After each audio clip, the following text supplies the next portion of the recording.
Hi అండి. అందరికీ నమస్కారం. ఈ నెల 30వ తారీఖు మనకు ముక్కోటి ఏకాదశి వచ్చింది. ఈ యొక్క ముక్కోటి ఏకాదశి లోపల కొడుకులు ఉన్నవారు ఈ పరిహారం అయితే తప్పకుండా చేయాల్సిందే. లేకపోతే మాత్రం మీకు కీడు తప్పదు, మీ బిడ్డలకు కీడు తప్పదు. కాబట్టి ముక్కోటి ఏకాదశిలోపు ఈ వీడియో మీకు కంటపడిందంటే కనుక మీరు చాలా అంటే చాలా అదృష్టవంతులు. ఇక ముక్కోటి ఏకాదశి ఇలా ఈ రోజైనా ఈ లోపలైనా సరే చేసుకోవచ్చు. లేదంటే కనుక ముక్కోటి ఏకాదశి రోజు చేసుకున్నా కానీ చాలా అద్భుతంగా మీకు ఈ పరిహారం అనేది సిద్ధిస్తుంది. ఈ వీడియో చూసే ముందు ఓం నమో నారాయణాయ అని కామెంట్ చేయండి. వీడియోకైతే ఒక చిన్న లైక్ ఇవ్వడం మరికొంతమంది అమ్మలకి ఈ వీడియో అనేది రీచ్ అవుతుంది. అంతేకాకుండా మాకు కూడా కొంచెం మోటివేషనల్గా ఉంటుంది. ముఖ్యంగా మనకు ధనుర్మాసంలో వచ్చే మొదటి ఏకాదశిని ముక్కోటి ఏకాదశి లేదా వైకుంఠ ఏకాదశి అని పిలుస్తాము. ఈ ఏడాదిలో మనకు ఎన్నో ఏకాదశులు వస్తూనే ఉంటాయి. కానీ ముక్కోటి ఏకాదశికి చాలా ప్రాముఖ్యత, శక్తి అనేది ఉంటుంది. సాక్షాత్తు వైకుంఠ తలుపులు తెరుచుకునే రోజు. ఆ శ్రీమన్నారాయణుడు భక్తులకు ఆశీస్సులు అందించే రోజు ఇది. కాబట్టి మన పెద్దలు ఏం చెప్పేవారంటే ఈ యొక్క ముక్కోటి ఏకాదశి రోజు ఏ చిన్న పని చేసినా మనకి 1000 రెట్ల ఫలితం అనేది వస్తుందని, ఆ సూర్య భగవానుడు ధనుసు రాశిలోకి ప్రవేశించిన రోజునే మనం ముక్కోటి ఏకాదశిగా జరుపుకుంటూ ఉంటాము. ముక్కోటి దేవతలు కూడా ఆ రోజు శ్రీమన్నారాయణుడిని దర్శించుకోవడం కోసం ఉత్తర ద్వారం నుండి ఆ యొక్క దర్శనం చేసుకొని మోక్షాన్ని అయితే పొందుతుంటారు. ఇలా చెప్పుకుంటూ పోయామంటే ముక్కోటి ఏకాదశికి చాలా అంటే చాలా ప్రత్యేకత ఉంది. అయితే ఈ యొక్క ముక్కోటి ఏకాదశిలోపు కానీ ముక్కోటి ఏకాదశి రోజు కానీ కొడుకులు ఉన్నవారు తప్పకుండా ఇలా చేయాల్సిందే. లేదంటే కీడు అనేది జరుగుతుందని చెప్పి మన శాస్త్రాలు, మనకి పండితులు గట్టిగా నొక్కి మరీ చెప్తున్నారు. ఎందుకు అంటే మన పెద్దలు ఏది చెప్పినా కూడా దాని వెనుక ఖచ్చితంగా ఏదో ఒక రీజన్ అయితే ఉంటుంది. ఏముందులే అని చెప్పి నిర్లక్ష్యం చేశారంటే కనుక కీడు తప్పదని చెప్పి హెచ్చరిస్తున్నారు. కాబట్టి కొడుకులంటే ఒక కొడుకు ఉన్నవారైనా, 2 కొడుకులు ఉన్నవారైనా కానీ, 3 కొడుకులు ఇలా మీ పిల్లలు చిన్నపిల్లల దగ్గర నుంచి అంటే పుట్టిన పసిబిడ్డ దగ్గర నుంచి 50 సంవత్సరాల కొడుకులు ఉన్నవారు కూడా ఈ పరిహారం తప్పకుండా చేయాల్సిందని చెప్పి మన యొక్క పండితులు అయితే చెప్తూ ఉన్నారు. అయితే మనకి ఈ యొక్క ముక్కోటి ఏకాదశి అనేది కొడుకులకి ఈసారి కీడుతో వచ్చింది. ఈ సంవత్సరం వచ్చే ప్రతి ఒక్క విశేషమైన రోజు కూడా కొడుకుల మీద విశేషమైన ప్రభావం అనేది చూపిస్తుంది. మనకు కొడుకులు ఎంతో ముఖ్యమైన వారు. అలా అని చెప్పి అమ్మాయిలు కూతుర్లు కాదా అంటే నేను ఇక్కడ అలా చెప్పడం లేదండి. ఎందుకంటే అమ్మాయిలను కూడా మనం ఎంతో ఇష్టంగా ప్రాణంగా పెంచుకుంటూ ఉంటాం. కానీ రేపటి రోజున ఒక ఈ చేతిలో పెట్టినప్పుడు ఆ బిడ్డ ఇంటి పేరు మారిపోతుంది. మనం ఎంత ప్రేమగా చూసుకున్నా కూడా తన మెట్టినింటికి వెళ్ళిన తర్వాత అక్కడే ప్రేమని ఎక్కువగా చూపిస్తూ ఉంటుంది. ఇక్కడ శ్రద్ధ అనేది కొంచెం తగ్గుతుంది. అందరూ అలా ఉండర్లేండి, కొంతమంది సంగతి చెప్తున్నాను. ఇక అబ్బాయిలు అలా కాదు. వాళ్లకు ఇష్టం ఉన్నా లేకపోయినా తల్లిదండ్రుల బాధ్యత చివరి వరకు కూడా తీసుకుంటారు. ఇంటి పేరును నిలబడతారు. అసలు కొడుకు పుట్టాడు అన్న వార్త చెవిలో పడితేనే మన యొక్క బంధువుల్లోనే మనకంటూ శత్రువులు ఎవరైతే ఉన్నారో వారికి ఒక చెడు వార్త విన్నంత ఫీలింగ్ అయితే వచ్చేస్తుంది. అప్పటి నుంచే ఈర్ష్య, అసూయ అనేది ఆ బిడ్డ మీద స్టార్ట్ అవుతుంది. అంటే పుట్టిన క్షణం నుంచే స్టార్ట్ అవుతుంది. అలా ఆ బిడ్డ రోజు రోజుకు కూడా పెరిగి పెద్ద అవుతూ ఉంటే ఆ బిడ్డ వైపే అమ్మో ఆ పిల్లాడు పెరుగుతున్నాడు, పెద్దవాడవుతున్నాడు, బాగా చదువుతున్నాడు, బాగా చక్కగా ఉన్నాడు, మంచి హైట్ ఉన్నాడు, మంచి రంగు ఉన్నాడు, వాళ్ళ అమ్మ చెప్పిన మాటే వింటున్నాడు, ప్రతి దాంట్లో యాక్టివ్గా ఉంటున్నాడు. ఇలా ఒక్కొక్కటి ఆ పిల్లవాడి మీదే ఏదో ఒక రకంగా బంధువుల్లోనే ఏడుస్తూ ఉంటారు. ఇక అంతకంటే ముఖ్యంగా ఫ్రెండ్షిప్ ఒక టీనేజ్ వయసు వచ్చిన తర్వాత పిల్లలు తల్లిదండ్రులు చెప్పిన మాట వినటం తగ్గించేస్తారు. టీనేజ్ వయసులో ఆ పిల్లల యొక్క హార్మోన్లు ఇలా హార్మోన్ ప్రభావితం వలన కానివ్వండి, లేదంటే స్నేహితుల చెప్తున్న మాటల వలన కానివ్వండి, పిల్లల యొక్క ఆ వయసును బట్టి చాలా హుషారుగా యాక్టివ్గా ఉంటారు. అంటే బైకులు స్పీడ్గా నడపడం, లేదంటే పెద్దల్ని ఎదిరించి మాట్లాడడం, ఏదన్నా వద్దు అన్న పని చేయటం, లేట్ నైట్ సినిమాలకు వెళ్ళటం, ఇంకొంచెం వయసు పెరిగి అంటే 20-22 ఏళ్ళు వచ్చిన దగ్గర నుంచి కూడా కాస్త అప్పుడప్పుడు కూడా మద్యం సేవించడం, సిగరెట్లు తాగుతూ ఉండటం, ఇలా రకరకాలుగా కొన్ని బ్యాడ్ హ్యాబిట్స్ అనేవి కూడా చేస్తూ ఉంటారు. ఇవన్నీ ఇంట్లో చేయకపోయినా చాటుమాటుగా చేస్తూ ఉంటారు. ఎందుకంటే వాళ్ళు చేసే ఆ పిచ్చి పనులు మనం చూసామంటే కనుక ఆ తల్లికి గుండె పగిలిపోతుంది. కాబట్టి ఆ వార్త కూడా ఏ తల్లిదండ్రి వినాలి అని చెప్పి అనుకోరు. పిల్లలు బుద్ధిమంతులు అని చెప్పుకుంటే 10 మంది ఆ తల్లి విని సంతోషిస్తుంది. కానీ మీ పిల్లవాడు సిగరెట్లు తాగుతున్నాడు, మీ పిల్లవాడు మందు తాగుతున్నాడు, నీ పిల్లవాడు బైక్ ఫాస్ట్గా నడుపుతాడు, నీ పిల్లవాడు అమ్మాయిల వంటి తిరుగుతున్నాడు అని చెప్తే ఏ తల్లి గుండె అయినా రోధిస్తుంది కదండి. ఇవన్నీ కూడా ఒక వయసు వచ్చిన తర్వాత కొంతమంది పిల్లల్లో ప్రభావం అనేది ఎక్కువగా చూపిస్తూ ఉంటాయి. ఏది ఏమైనప్పటికీ కూడాను పిల్లల యొక్క స్థితిగతుల్లో మార్పులు జరగటానికి కాస్తంత నిర్దిష్టి కూడా ఉంటుంది. అంతేకాకుండా కొన్ని గ్రహాల యొక్క వ్యతిరేక స్థితి కూడా ఉంటుంది. ఈ యొక్క గ్రహాలను అనుకూలంగా మార్చుకోవడానికి, మీ పిల్లల మీద ఉండే నిర్దిష్టి తొలగించుకోవడానికి, వాళ్ళల్లో ఉండే నెగిటివిటీ అంతా కూడా పూర్తిగా వెళ్ళిపోవడానికి మీరు ముక్కోటి ఏకాదశి రోజున ఈ యొక్క పరిహారాన్ని అయితే తప్పకుండా చేసుకోండి. అయితే ఈ డిసెంబర్ నెల 30వ తేదీ ముక్కోటి ఏకాదశి రోజు సాయంత్రం 4 గంటల నుంచి రాత్రి 10:30 లోపు ఇప్పుడు చెప్పే విధంగా ఈ పరిహారాన్ని చేసుకోవాలి. నేను ఇందాక చెప్పినట్లుగా ఒక్క కొడుకు ఉన్నవారైనా, 2 కొడుకులు ఉన్నవారైనా తప్పకుండా ఈ పరిహారం అనేది చేయాల్సిందే. ఎందుకంటే ఇప్పుడున్న పరిస్థితులు ఏ విధంగా ఉన్నాయంటే బయటికి వెళ్ళిన వారు ఇంటికి వచ్చే వరకు కూడా చాలా టెన్షన్. దూర ప్రయాణాలు చేసేవారి గురించి అయితే ఇంకా చెప్పాల్సిన అవసరం లేదు. కానీ ఏ ప్రయాణం చేయకుండా మన రోజులు అనేవి గడవ కదా. ఈ పిల్లలు వచ్చేసరికి బైకులు నడుపుతూ ఉంటారు. ఎంత ఓవర్ స్పీడ్ తోటి నడుపుతారంటే కాస్తంత డ్రింక్ వేశారంటే ఆ పిల్లల్ని ఆపడం కష్టం. ఇక్కడ ఇంట్లో ఆ తల్లిదండ్రులు ఆ పిల్లలు ఈరోజు ఎలా వస్తారా అని చెప్పి అల్లాడిపోతూ ఉంటారు. ఎన్నో రకాలైన బైక్ యాక్సిడెంట్స్ చిన్న వయసులోనే 25 సంవత్సరాలు కూడా రాకముందే చనిపోయి ఆ తల్లికి కడుపు కోత మిగిల్చిన పిల్లలు ఎంతోమంది కూడా ఉన్నారు. ఏంటి అంటే స్పీడ్ డ్రైవింగ్ వలన, అలాగే వాళ్ళ అశ్రద్ధ వలన అలా జరుగుతాయి. ఇలా ఆ పిల్లల అనర్థాలు జరగడానికి కూడా నిర్దిష్టే కారణమవుతుంది. మన దరిద్రం ఏంటంటే ముఖ్యంగా ఇప్పటి రోజుల్లో ఎవరు బ్రతుకులు వారే బ్రతుకుతున్నా కూడా బంధువుల్లోనే ఏడ్చేవారు ఎక్కువైపోయారు. అవునా కాదా? ఎందుకంటే వాళ్ళు ఇచ్చేది లేదు, పెట్టేది లేదు, చూసేది లేదు. కనీసం ఏదన్నా పిల్లలకు పుట్టినరోజు వస్తే సొంత నానమ్మలు లాంటి వాళ్ళు కూడా ఒక 500 ఇచ్చి ఇదిగో డ్రెస్ కొనుక్కో అని చెప్పి ఈ రోజుల్లో ఎవరూ కూడా చెప్పట్లేదు. ఒకరిని ఒక రకంగా చూసుకుంటే ఇంకొకరిని ఇంకో రకంగా చూసుకుంటూ ఉన్నారు. ఇలా భేదాభిప్రాయాలు చూపిస్తూ ఉన్నారు. అందుకే మన పెద్దలు చెప్పారు, అయిన వాళ్ళే ఒక కంట్లో బెల్లం ఒక కంట్లో సున్నం పెట్టుకొని చూస్తున్నారని చెప్పి. అలా అయిన వాళ్ళే ఒక మనవడి మీద ప్రేమ ఉంటుంది, పెద్ద కొడుకు పిల్లల మీద ప్రేమ ఉండదు. చిన్న కొడుకు పిల్లల మీద ప్రేమ ఉంటే పెద్ద కొడుకు పిల్లల మీద ప్రేమ ఉండదు. ఇలా సొంత రక్త సంబంధం అయ్యో నా కొడుకు పిల్లలే అని కూడా అనుకోకుండా వాళ్ళ యొక్క మనవ సంతానం మీద పడి ఈ పెద్దలు ఏడుస్తూ ఉంటే ఆ పెద్దల యొక్క ఏడుపులు ఆ పిల్లలకు అసలు ఎలా తగులుతాయో చెప్పండి. కాస్తంత జ్ఞానమైనా ఉండాలి కదా. మీ వంశమే కదా, మీ వంశాన్ని నిలబెట్టే వారసులే కదా. ఆ పిల్లలు అలా ఏడుస్తుంటే ఆ పిల్లల ఎదుగుదల ఎట్లా ఉంటుంది, ఆ పిల్లల చదువు సంధ్యలు ఎలా ఉంటాయి, బయటికి వెళ్ళిన ఆ పిల్లలు జాగ్రత్తగా ఇంటికి వస్తారా లేదా అని చెప్పి ప్రతిరోజు ఆ తల్లి ఎంత టెన్షన్ పడుతుందో. మీకు ప్రేమ లేకపోతే వాళ్ళ బ్రతుకుతారులే అని చెప్పి వదిలేసేయండి.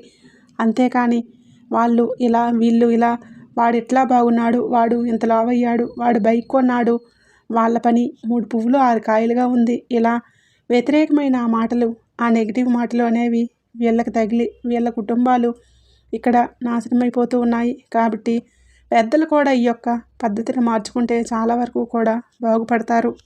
ఇక ఈ యొక్క ముక్కోటి ఏకాదశి రోజు ఏం చేయాలి అనేది చెప్తాను. ఇప్పటి నుంచి జాగ్రత్తగా వినండి. ముక్కోటి ఏకాదశి రోజు మీరు సూర్యోదయానికి ముందే నిద్ర లేవాలి. ఈ విధంగా సూర్యోదయానికి ముందే నిద్ర లేచిన తర్వాత చక్కగా బయట వాకిలంతా కూడా నీట్గా ఊడ్చుకొని, మట్టి నేల అనుకోండి శుభ్రంగా ఆవు పేడ పెట్టి, గేదె పేడ పెట్టి కానీ నీట్గా కల్లాపు చల్లుకొని, ముగ్గు పెట్టుకొని, పసుపు కుంకుమ వేసుకోండి. ఒకవేళ సిమెంట్ నేల అనుకోండి, వట్టి నీటితోటే నార్మల్గా వాటర్ తోటే ఆ వాకిలంతా నీట్గా శుభ్రంగా కడిగి ముగ్గు పెట్టండి. చాక్ పీస్ తోటి ముగ్గు వేయడం వలన ఏమవుతుందంటే ఇంట్లో కలహాలు పెరుగుతాయి. ఇప్పట్లో చాలామందికి వస్తున్న సమస్యలకు ఈ చాక్ పీస్ తోటి ముగ్గు వేయటం కూడా ఒక కారణం.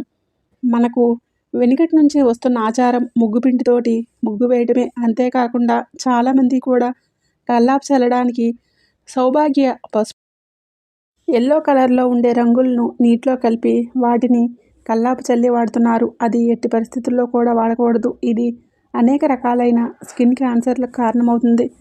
కాబట్టి వాటిని తొక్కడానికి కూడా వీల్లేదు అని చెప్పి మనకు డాక్టర్లు మొత్తుకుంటున్నారు. కాబట్టి సిమెంట్ నేల ఉన్నవాళ్ళు ఒట్టి నీటితోనే కడగండి. ప్రాబ్లమ్ ఏం లేదు. ఒట్టి నీటితోనే కడిగేసి శుభ్రంగా మంచిగా ఈరోజు వాకిళ్ళు తెరిచి అంటే వైకుంఠ తలుపులు తెరుచుకునే రోజు కాబట్టి వాకిట్లో అందమైన ముగ్గులు వేసే ప్రయత్నం అయితే చేయండి. లేదంటే మనకు వీడియోల్లో కూడా చాలా రకాల వీడియోలు ఉన్నాయి, ముగ్గులు వీడియోలు. వాటిల్లో చూసుకొని వాకిళ్ళు తెరిచినట్లుగా ముగ్గులు వీడియోలు అయితే ఉంటాయి. ఈ ముక్కోటి ఏకాదశి రోజు ఆ ముగ్గు వేసుకుంటే మీకు చాలా మంచిది. అలాగే తులసి కోట దగ్గర కూడా చక్కగా పసుపు రాసుకొని కుంకుమ బొట్లు పెట్టుకొని తులసి కోట ముందు కూడా ముగ్గులు వేసుకొని చక్కగా మీరు పద్మ ముగ్గు ఉంటుంది కదా, ఆ ముగ్గు వేసుకొని పసుపు కుంకుమ వేసుకొని అలంకరించుకుంటే చాలా మంచిది. ఆ యొక్క ముక్కోటి ఏకాదశి రోజు సాక్షాత్తు విష్ణుమూర్తి లక్ష్మీదేవి తులసమ్మలో కొలువై ఉంటారు కాబట్టి ఈ చిన్న పని అయితే చేయండి. ఇక ఆ తర్వాత ఇంట్లోకి వచ్చిన తర్వాత ఇల్లంతా కూడా రాళ్ళ ఉప్పు కలిపిన నీటితోటి శుభ్రపరచుకోండి. ఈ విధంగా శుభ్రపరచుకోవడం వలన ఇంట్లో ఉండే నెగిటివ్ ఎనర్జీ, ఇంట్లో ఉండే జ్యేష్ఠాదేవి అంతా కూడా ఉప్పు నీటి రూపంలో బయటికి వెళ్ళిపోతుంది. ఈ విధంగా పూర్తిగా ఇల్లంతా శుభ్రపరచుకున్న తర్వాత మీరు ఇంట్లో పసుపు నీళ్ళు చల్లుకోండి. ఒకవేళ గోపంచకం ఉంటే కనుక గోపంచకం అయితే చల్లుకోండి. ఇక తర్వాత ముక్కోటి ఏకాదశి రోజు స్నానం చేసే విషయంలో చాలా జాగ్రత్తగా ఉండండి. ఎందుకంటే కనుక ముక్కోటి ఏకాదశి రోజు ఒకరోజు ముందే మీరు తలస్నానం చేయాలి. ఏకాదశి రోజు మాత్రం మీరు సాంపుతోటి కానీ కుంకుడుకాయలతోటి కానీ తల రుద్దకూడదు. ఒకరోజు ముందే మీరు తలస్నానం చేసి ఉంటారు కాబట్టి నార్మల్గా మామూలు నీళ్ళు తల మీద పోసుకోండి సరిపోతుంది. అంతేగాని షాంపూ కానీ కుంకుడుకాయ కానీ వేసి తల మీద ముక్కోటి ఏకాదశి రోజు రుద్దుకోకూడదు. అలా రుద్దితే అనేక రకాలైన దోషాలు వచ్చి కర్మలను అనుభవించాల్సి వస్తుంది. ఈ చిన్న విషయాన్ని కూడా గుర్తుంచుకోండి. ఈ విధంగా మీరు స్నానం చేసేటప్పుడు స్నానం చేసే నీటిలో కాస్తంత పసుపు వేసుకుని స్నానం చేయటం వలన మీ యొక్క శరీరం అంతా కూడా శుద్ధి అవుతుంది. ఈ విధంగా స్నానం చేసిన తర్వాత ఆ రోజు పసుపు రంగు చీర కానీ, మగవాళ్ళు కూడా పసుపు కలర్ షర్ట్ ఉంటే పసుపు కలర్ షర్ట్ కానీ లేదంటే ఎరుపు రంగు చీర కానీ కట్టుకునే ప్రయత్నం అయితే చేయండి. నలుపు రంగుని మినహాయించి మిగతా రంగులు ఏవైనా ఉంటే ధరించవచ్చు. కానీ పసుపుకి ఎరుపుకి ఎక్కువ ప్రాముఖ్యతను ఇచ్చి ఈ రెండు కలర్స్లో ఏవైనా కలర్ కట్టుకునేలా చూడండి. ఇక చేతులకు కూడా ఎరుపు రంగు గాజులు వేసుకునే ప్రయత్నం అయితే చేయండి. ఎరుపు రంగు గాజులు సుమంగళికి చాలా మంచిది. అంతేకాకుండా అమ్మవారికి ఇష్టమైన రంగు ఈరోజు ఎరుపు రంగు గాజులు వేసుకొని చక్కగా ఎరుపు రంగు చీర కట్టుకొని మెడలో నల్లపూసలు వేసుకొని కాళ్ళకి పసుపు రాసుకొని తలలో పూలు పెట్టుకొని ఇవన్నీ చేసుకొని మీరు కూడా లక్ష్మీదేవిలాగా అలంకరణ చేసుకుని పూజ చేసుకోవాలి. ఈరోజు ఎట్టి పరిస్థితుల్లో నలుపు రంగు వస్త్రాలు అస్సలు ధరించకూడదు. ఈరోజు ఇంటికి కొన్ని తెచ్చుకోకూడని ముఖ్యమైన వస్తువులు ఉన్నాయి. వాటిల్లో నూనె అనేది ఈరోజు కొనుక్కోకూడదు. ధనియాలు లక్ష్మీదేవి స్వరూపం అయినప్పటికీ కూడాను ముక్కోటి ఏకాదశి రోజు ధనియాలు అనేవి ఇంటికి కొని తెచ్చుకోకూడదు. తర్వాత చీపురు కూడా లక్ష్మీదేవి స్వరూపమే అయినా కూడా ముక్కోటి ఏకాదశి రోజు చీపురు అనేది కొనుక్కొని ఇంటికి తెచ్చుకోకూడదు. పొల్లల చీపురైనా బూజు చీపురైనా ఇంకా ఏ చీపురైనా ఈరోజు ఇంటికి తెచ్చుకోకూడదు. తర్వాత ఈరోజు ఎట్టి పరిస్థితుల్లో కూడా నాన్ వెజ్ అనేది తినకూడదు. కోడిగుడ్లు కానీ లేదంటే చికెన్, మటన్ కానీ, ఫిష్ కానీ, ఫ్రాన్స్ కానీ, పీతలు కానీ ఇలా ఎటువంటి నాన్ వెజ్ తినకూడదు. ఇక మనం పరిహారం విషయానికి వస్తే ఈ యొక్క పరిహారం కోసం పసుపు రంగులో ఉండే నిమ్మకాయను తీసుకోండి. చక్కగా ఆ నిమ్మకాయ ఫ్రెష్గా నిగనిగలాడుతూ ఉండాలి. ఈ విధంగా పసుపు రంగులో ఉన్న నిమ్మకాయను 4 భాగాలుగా కట్ చేసుకోండి. ఈ విధంగా 4 భాగాలుగా కోసుకున్నప్పుడు మనకు చక్కగా ఒక పువ్వులాగా వస్తుంది. అయితే పూర్తిగా అయితే కట్ చేసుకోకూడదు. ఈ విధంగా సిద్ధపరచుకున్న నిమ్మకాయను ఒక పక్కన పెట్టుకోండి. నిమ్మకాయలో మనకు చాలా శక్తి అనేది ఉంటుంది. ఇంటికి ఇంకా మనిషికి ఉండే నెగిటివిటీని పూర్తిగా తొలగించడానికి నిమ్మకాయ చాలా శక్తివంతంగా ఉపయోగపడుతుంది. నిమ్మకాయతో చేసుకునే ఏ పరిహారానికైనా కానీ 1000 రెట్ల ఫలితం అనేది వస్తుంది. కాబట్టి నిమ్మకాయని ఈ విధంగా కోసుకొని పక్కన పెట్టుకోండి. ఇంకా తర్వాత ఒక గిన్నెలో కొంచెం రాళ్ళ ఉప్పు, కొంచెం ఆవాలను తీసుకోండి. ఈ రాళ్ళ ఉప్పు, ఆవాలు అనేవి దిష్టిని తీసివేయడానికి చాలా అద్భుతంగా ఉపయోగపడతాయి. ఇందులో కొంచెం కుంకుమ వేసి ఆ మూడింటిని చక్కగా చేతితో కలపండి. ఈ విధంగా ఎరుపు రంగు కుంకుమ వేయటం వలన ఈ యొక్క ఎరుపు అనేది ఆ పిల్లవాడి మీద ఉండే నెగిటివ్ శక్తిని తొలగించడానికి, నరదిష్టిని తొలగించడానికి, నరకోసం తొలగించడానికి చాలా అద్భుతంగా ఉపయోగపడుతుంది. ఇప్పుడు మనం కుంకుమ, రాళ్ళ ఉప్పు, ఆవాలు ఈ మూడింటిని కలిపిన ఈ యొక్క మిశ్రమాన్ని ఆ నిమ్మకాయ లోపల ఇప్పుడు పెట్టుకోవాలి. ఈ విధంగా పెట్టుకొని దీన్ని సిద్ధపరచుకొని పక్కన పెట్టుకోండి. తర్వాత ఒక ప్లేట్ తీసుకోండి. అది స్టీల్ ప్లేట్ అయినా పర్వాలేదు, లేదంటే ఇత్తడి ప్లేట్ అయినా పర్వాలేదు. ఆ ప్లేట్లో కొంచెం కుంకుమ వేసి నీళ్ళు పోయండి. దాని మీద రాళ్ళ ఉప్పు పెట్టండి. తర్వాత మీరు ఈ విధంగా పెట్టుకున్న నిమ్మకాయను దీని మీద పెట్టేసి మీ పిల్లవాడిని తూర్పు ముఖంగా కూర్చోపెట్టాలి. అది కూడా ఇంటి బయట సాయంత్రం 4 గంటల నుంచి రాత్రి 10 గంటల లోపు మాత్రమే ఈ పరిహారాన్ని చేయాలి. ఈ విధంగా పిల్లవాడిని తూర్పు ముఖం వైపు కూర్చోబెట్టి సవ్య దిశలో 3 సార్లు, అపసవ్య దిశలో 3 సార్లు తిప్పేసి తర్వాత ఈ యొక్క మిశ్రమం ఏదైతే ఉందో ఇదంతా కూడా మీరు చక్కగా తలపై భాగం నుంచి పాదాలు బొటనవేలు వరకు 3 సార్లు, మళ్ళీ వెనకాల తలపై భాగం నుంచి కింద వరకు కూడా 3 సార్లు కూడా పైనుంచి కిందికి, కింద నుంచి పైకి 3 సార్లు తిప్పేసి వీటిని ఏం చేయాలంటే ఎవరు తొక్కని ప్రదేశంలో మొక్కల దగ్గర కానీ, లేదంటే పారే నీటిలో కానీ పడవేసి ప్లేట్ని శుభ్రంగా క్లీన్ చేసేసుకొని మీరు కూడా కాళ్ళు, చేతులు, ముఖం శుభ్రంగా కడుక్కొని తల్లులు లోపలికి రండి. అలాగే పిల్లవాడి కూడా కాళ్ళు, చేతులు శుభ్రంగా ముఖం కడిగి ఒంటి మీద ఉన్న బట్టలు ఏవైతే ఉన్నాయో ఆ బట్టలు విప్పేసి వేరే మంచి బట్టలు వేసుకొని ఇంటి లోపలికి వెళ్ళాలి. లేదా ఈ సమయంలో స్నానం చేసినా మరీ మంచిది అన్న విషయాన్ని గుర్తుంచుకోండి. ఈ విధంగా ఆ రాత్రి పూర్తయిపోయిన తర్వాత రోజు మీరు ఆ పిల్లవాడి చేత గోమాతకి ఏదైనా కానీ ఆహారాన్ని తినిపించే ప్రయత్నం అయితే చేయండి. గోమాతలో మనకు 33,000 కోట్ల దేవతలు కొలువై ఉంటారు. కాబట్టి గోమాతకు పచ్చగడ్డి దానం చేయటం వలన అనేక రకాలైన దోషాలు పోతాయి. ఎన్నో యాగాలు, యజ్ఞాలు చేసినటువంటి పుణ్య ఫలితం అయితే కలుగుతుంది. కాబట్టి మీ పిల్లవాడి చేత్తో ఆవుకి ఆహారాన్ని పెట్టించండి. లాలాజలం తగ్గుతుందేమోనని బెదిరిపోవద్దు. ఇలా చెప్పి పిల్లవాడికి చెప్పండి. లాలాజలం మనకు గంగాజలంతో సమానం. కాబట్టి గోమాతకు చక్కగా అరటిపండు, లేదంటే ఏదైనా వెజిటబుల్, బీట్రూట్, క్యారెట్, సొరకాయ, టమాటా, బీరకాయ, లేదంటే ఆకుకూరలు ఇలాంటివి బెల్లంతో కలిపి తినిపించడం. ఇలా చేస్తే ఆ బాబుకు ఉన్నటువంటి దోషమంతా కూడా పూర్తిగా తొలగిపోతుంది. ఇక ఆ తర్వాత మీకు దగ్గరలో ఉండే విష్ణు దేవాలయానికి కానీ, రామాలయానికి కానీ, వెంకటేశ్వర స్వామి గుడికి కానీ కుదిరితే తీసుకువెళ్ళే ప్రయత్నం చేయండి. పిల్లలకు స్కూళ్ళు, కాలేజీలు ఉంటాయి, కుదరకపోవచ్చు. ఖాళీగా ఉన్న పిల్లలైతే వెళ్ళొచ్చు. ఇలా స్కూళ్ళకు, కాలేజీలకు వెళ్ళే పిల్లలకు ఏం చేస్తారు అంటే మీ పూజ గదిలో దీపం పెట్టుకొని చెప్పండి. దేవుడి మందిరంలో దేవుని చిత్రపటాలను చక్కగా పూలతో అలంకరించి బెల్లంతో చేసిన నైవేద్యాన్ని కానీ, లేదా బెల్లం ముక్క కానీ సమర్పించి మంచిగా ఆవు నేతితో కానీ, నువ్వుల నూనెతో కానీ దీపారాధన చేయమని చెప్పండి. ఇలా ఇంట్లో చేసుకున్నా కూడా సరిపోతుంది. మీ పిల్లవాడికి ఉన్నటువంటి దోషం మొత్తం కూడా తొలగిపోతుంది. ఈ విధంగా చేయటం వలన మీ బిడ్డ మీద ఉండే నరదిష్టి, నరకోస, చెడుకొన్ను, బంధువులు, ఏడుపులు ఏవైతే మృత్యు దోషాలు ఉన్నాయో ఆ దోషాలు, జాతక దోషాలు, రాహుకేతు దోషాలు, సర్పదోషాలు, ఇలా మీ పిల్లలు ఏ సమస్యలతో అయితే బాధపడుతున్నారో ఆ సమస్యలన్నీ కూడా A to Z అన్నీ పూర్తిగా క్లియర్ అయిపోతాయి. మీ బాబు ఇకపై ఏ పని చేసినా కూడా కలిసి వస్తుంది. మీ బాబుకు మంచి బుద్ధి కలుగుతుంది. సకల సంపదలు, అష్టైశ్వర్యాలు, ఆయుర ఆరోగ్యాలు లభిస్తాయి. పైగా ముక్కోటి ఏకాదశి రోజు చేసుకుంటున్నాం కాబట్టి ఆ యొక్క విష్ణుమూర్తి ఆశీస్సులతో మీరు చేసే పరిహారానికి 1000 రెట్ల ఫలితం అనేది కలుగుతుంది. అర్థమైంది కదండి.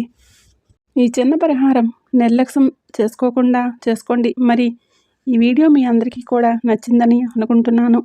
రేపు మరొక మంచి వీడియోతో మళ్ళీ కలుద్దాం. అంతవరకు కూడా ఆ యొక్క లక్ష్మీనారాయణుల యొక్క, విష్ణుమూర్తి యొక్క ఆశీస్సులు మీ మీద ఎల్లవెల్ల ఉండాలని మనస్ఫూర్తిగా కోరుకుంటున్నాను.